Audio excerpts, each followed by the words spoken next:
या तो अभी तक हम लोगों ने 9 क्वेश्चंस कवर किया था और हम कोशिश करेंगे कि 2 शीट हम और कवर कर लें।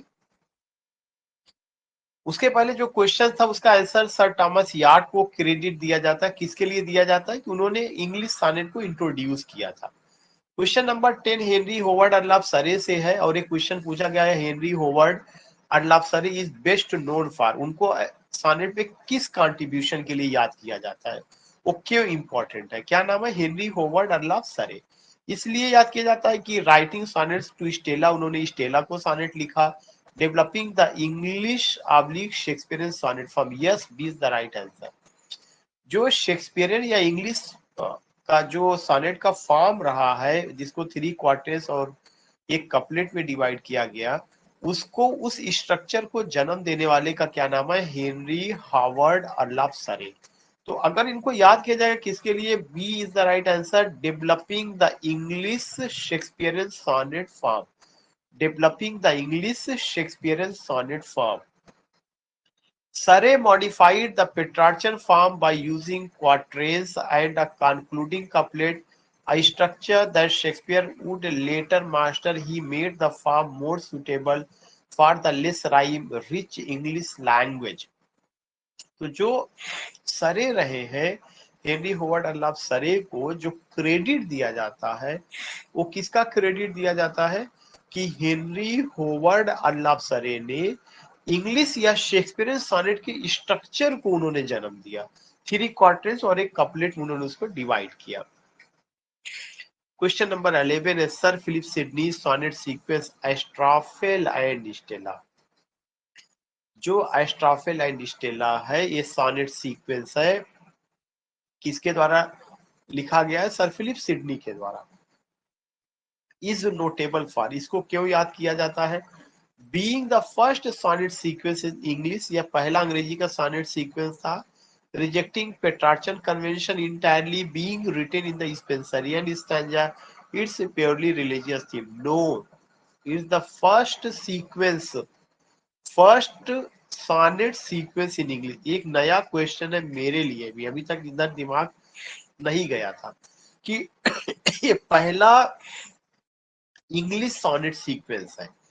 Being the first sonnet sequence in English, published in 1591, 1591 ईस्वी में पब्लिश हुआ। एस्ट्राफेल एंड स्टेला जो कि किसका है? जो कि एक वोक ऑफ सॉनेट सीक्वेंस है एलिजाबेथन इंग्लैंड का, telling a story of unrepeated love through a series of interconnected sonnet. तो पहला सॉनेट सीक्वेंस है सर फिलिप सिडनी के द्वारा जो मार्केट में आया हुआ था 16वीं शताब्दी में, जो एस्ट्राफेल और स्टेला ने के नाम से आया था। किसने लिखा था? सर फिलिप सिडनी ने लिखा था और जो 1591 में पब्लिश हुआ है। क्वेश्चन नंबर 12 है in Astrophel and Stella the name Stella means. कह रहे जो एस्ट्राफेल और स्टेला है उसमें जो स्टेला मीन्स उसका क्या मतलब है? It refers to star, C is the right answer. Stella means star. Astrophel and Stella, Astrophel refers to Sidney का नाम आया है और स्टेला किसको रिफर करता है? स्टार को रिफर करता है। Stella is a Latin for star, Stella जो एक है ये लैटिन शब्द है स्टार के लिए, while Astrophel is a Greek derived name, Astrophel Greek derived name है मीनिंग स्टार लवर। और एस्ट्राफेल का क्या मतलब होता है? ये ग्रीक डिराइव्ड वर्ड है जिसका मतलब होता है स्टार लवर।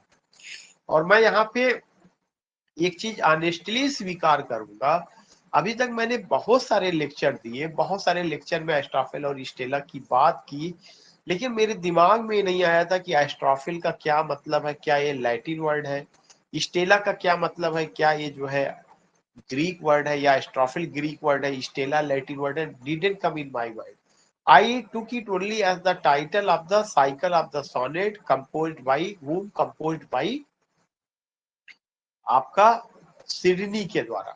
लेकिन ये एक नया पॉइंट इस क्वेश्चन को सॉल्व करने में मिला कि स्टेला जो है वो एक तो उनकी बिलव्ड को रिफर करता है, लेकिन स्टेला एक लैटिन वर्ड है जिसका मतलब स्टार होता है। एस्ट्राफेल एक ग्रीक डिराइव्ड वर्ड है जिसका मतलब लवर होता है, दोनों मिला करके क्या star lover.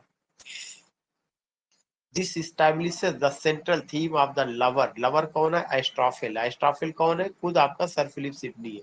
Yearning for his distant star, जिसको चाहत है वो अपने दूर के सितारे को प्राप्त करना चाहता है, और वह दूर का सितारा कौन है? स्टेला। अब उसके बाद है एलिजाबेथन, जो गोल्डन एज रहा है सोनेट का, जिसमें स्पेंसर भी आए थे, शेक्सपियर भी आए थे, उसको लेकर के बात होती है। Edmund Spenser, question number 13। Edmund Spenser जो एलिजाबेथन एज के सोनेटियर रहे हैं, जो कि आपका क्या था, ना कि केवल एलिजाबेथन एज के सोनेटियर थे, बल्कि वो अगर आप देखेंगे तो क्या थे, एलिजाबेथन एज के सोनेटियर के अलावा वो एक वेल नोन पोएट थे, जिनको पोएट्स पोएट कहा गया, कवियों का कवि कहा गया, जिन्होंने सोनेट लिखा और एक पूरा कलेक्शन सीक्वेंस ऑफ सोनेट लिखा, और उसका नाम क्या था? एमोरिटी क्रॉनिकल्स हिज कोर्टशिप, जिसमें उनके जो है कोर्टशिप को, उनके प्यार को दिखाया गया है। किसके साथ? पेनिलोप डेवरेक्स के साथ, एलिजाबेथ बॉयल के साथ, मेरी सिडनी के साथ, क्वीन एलिजाबेथ फर्स्ट के साथ। No, B is the right answer, Elizabeth Boyle. उनकी बिलव्ड का नाम एलिजाबेथ बॉयल था। किसकी बिलव्ड का नाम? एडमंड स्पेंसर की बिलव्ड का नाम। एडमंड स्पेंसर की जो बिलव्ड थी उनका नाम एलिजाबेथ बॉयल था, उसको दिखा रहा। Unlike many sequences of the time, Amoretti, Amoretti क्या है? इटालियन फॉर लिटिल लव्स और क्यूपिड। एमोरिटी भी एक इटालियन शब्द है, और इसका क्या मतलब है? इटालियन फॉर लिटिल लव और क्यूपिड्स के लिए। is largely celebrated and culminates in Spencer's successful marriage to Elizabeth Boyle. Next है सोनेट 75 फ्रॉम स्पेंसर एमोरिटी बिगिन। जो सोनेट 75 है, सोनेट 75 जो है स्पेंसर के एमोरिटी का, उसकी शुरुआत किससे होती है? एमोरिटी क्या है? सीक्वेंस ऑफ सोनेट है, कलेक्शन ऑफ सोनेट है। कितना सोनेट है? 88 सोनेट है। ये जो है उसमें जो 75वां सोनेट है, उसकी पहली लाइन क्या है? Shall I compare thee to a summer's day. No, ये विलियम शेक्सपियर के सोनेट की लाइन है। One day I wrote her name upon the strand, yes my mistress' eyes are nothing like the sun. When I do count the clock that tells the time. B is the right answer. One day I wrote her name upon the stand. This is the first line of 70th sonnet. 70th या 73? हाँ, 75, sorry 75 sonnet. Total कितना sonnet है? 88 sonnet. किसने लिखा? Edmund Spenser ने लिखा। एमोरिटी क्या है? कलेक्शन ऑफ सोनेट है। एमोरिटी एक लैटिन वर्ड है जिसका मतलब लिटिल लव या क्यूपिड के लिए आता है।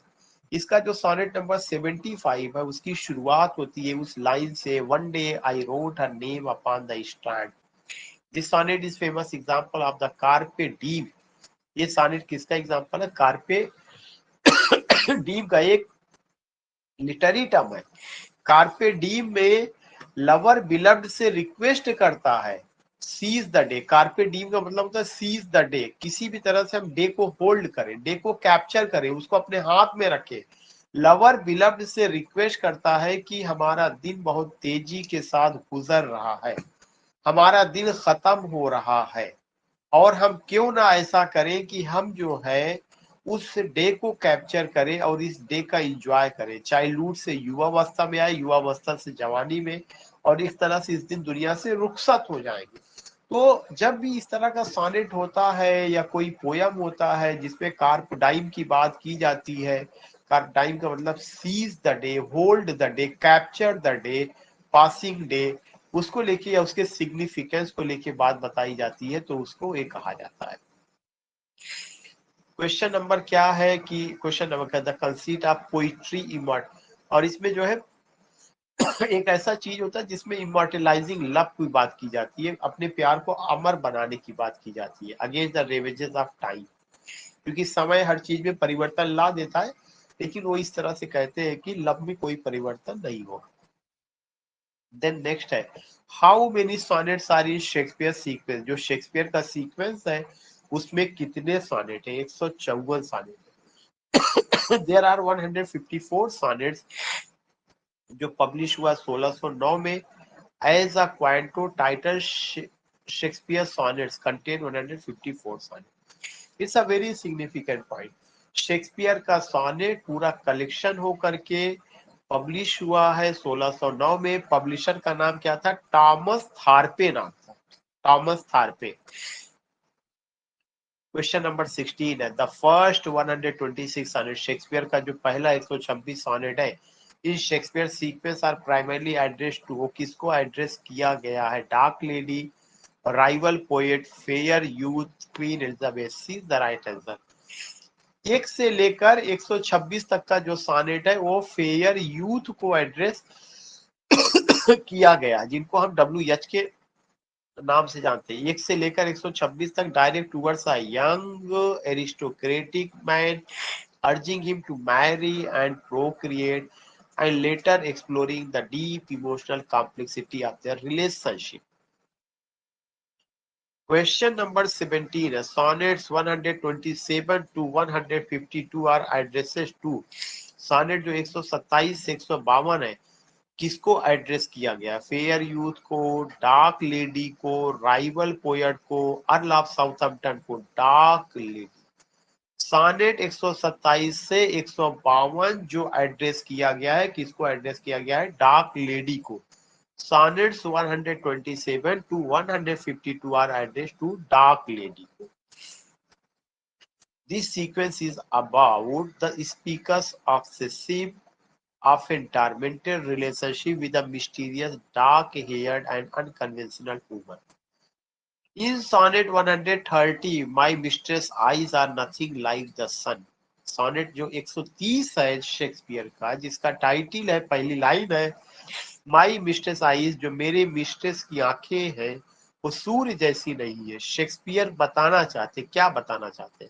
Idealizes his beloved using Petrarchan conceit, parodies the exaggerated Petrarchan conceit, describe his hatred for his beloved, praises the beauty of nature, parodies the exaggerated Petrarchan conceit. It's very significant. Parodies the exaggerated Petrarchan conceit. उन्होंने Petrarchan का जो conceit है उसका parody बनाया हुआ है। This sonnet is a brilliant anti Petrarchan parody. Anti Petrarchan parody क्यों है? क्योंकि पेट्रार्च ने अपने बिलव्ड के आंखों की तुलना सूर्य से की है या सूर्य की चमक से की है, और वो उसके पैरोडी बना देते हैं जस्ट अपोजिट की मेरे बिलव्ड की आंखें सूर्य के चमक जैसी नहीं है, उसमें सूर्य की चमक नहीं है। He subverts convention by stating what his mistress is not like, yet conclude that his love is as rare as they falsely compared. आज की क्लास का लास्ट क्वेश्चन है the concluding couplet of sonnet 18, जो concluding couplet है sonnet 18 का। So long as men can breathe, our eyes can see, so long lives this and this gives life to thee. काफी important पूछा जा चुका है। So long, जब तक आदमी सांस लेता रहेगा, so long as men can breathe, जब तक आदमी धरती पर सांस लेता रहेगा, our eyes can see, अथवा आंखें देखती रहेंगी, so long live this, तब तक तुम इस धरती पर जीवित रहोगे, and this gives life to thee, और ये तुम्हें जीवन प्रदान करते रहेंगे। If the destructive